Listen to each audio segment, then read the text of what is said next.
What's up, everybody? This is Jeremy from Bent Links RC.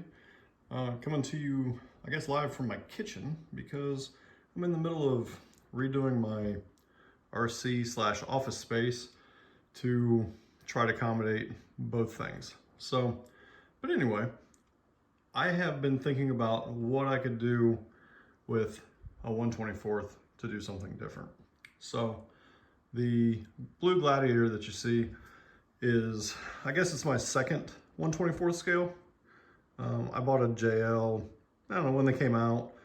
It was terrible, useless, too short a wheelbase. So the Gladiators came out, and while I'm not a big fan of the Gladiators in real life, they're just too long, unfortunately. I can see the value of them in a 1/24th scale platform. They go up hills better, they don't roll over as much, so they're just a better platform. So what I did was, the blue Gladiator is a full little guy racing parts build for the most part, Muse axles, so it's pretty good. So I wanted to try to do something different with one of the shorter wheelbase ones. So that's what you get here. Is a base camp that has a short frame, started as, I think it's a 132 millimeter wheelbase, and I basically just did longer links on it. I did Gladiator length links.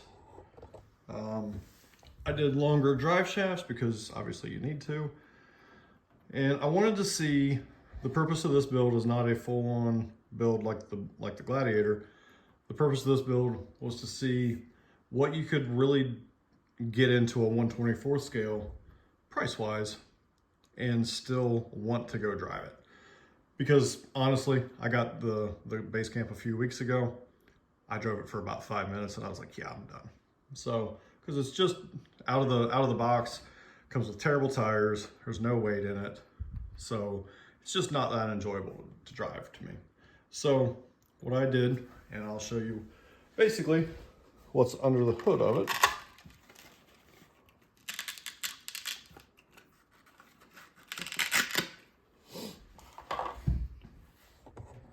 So we have, and I've done a couple of things that you don't necessarily need to do. And so I did overdrive and the axles. They are the stock axles, stock frame. The links are from the Little Guy Racing Parts kit that I bought, the comp chassis kit.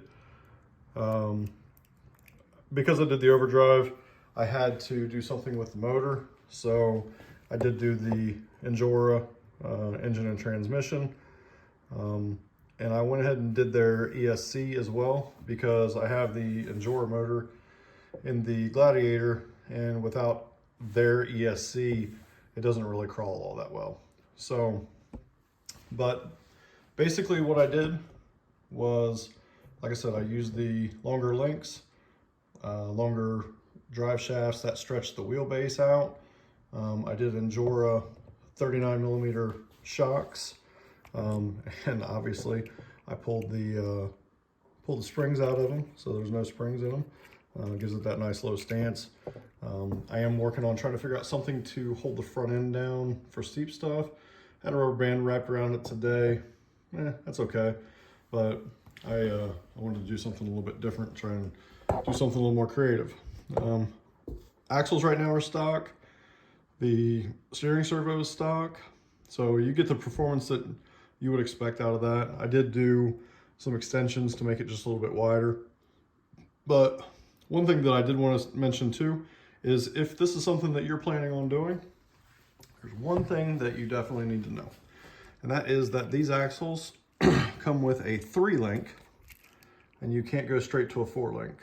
So what I did was I basically copied the piece that goes right here and right here, and I think it's an 1.75 inch long stock, and to do it kind of flattened out like this, you want to have from this hole to this hole up here, you really want to have that about 2 1/8.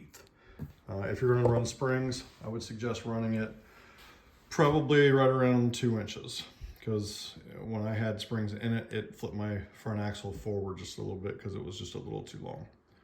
So, but I had it out today. It did great. Needs a little bit of weight here and there. I'm thinking about switching to a brass link setup. But overall, price-wise, the base camp itself was $100. You can sometimes find them on sale a little bit cheaper than that. Wheels and tires, I've got, say, 45 or 50 in. You don't need to do a motor, despite what people tell you. If you don't, as long as you don't do overdrive in it, you don't need to do a motor. The shocks were 20. You could, again, run the stock shocks. So I'll kind of delete that out of there because you could. So basically, you're looking at, I mean, 150 with the wheels and tires. And that's really about it. So, I mean, for less than $200, you can build a really nice SCX24 that you actually want to go drive. So, I don't know. I hope this helps. I don't know. I'm kind of new to the 1/24 stuff. So, if you have any questions, drop a comment and I will answer it as soon as I can. But yeah, I've really been enjoying the 1/24 stuff, especially in the wintertime. I kind of throw a little crawler course together in my barn, and it's been fun. So, like I said, if you have any questions, hit me in the comments. Thanks for watching.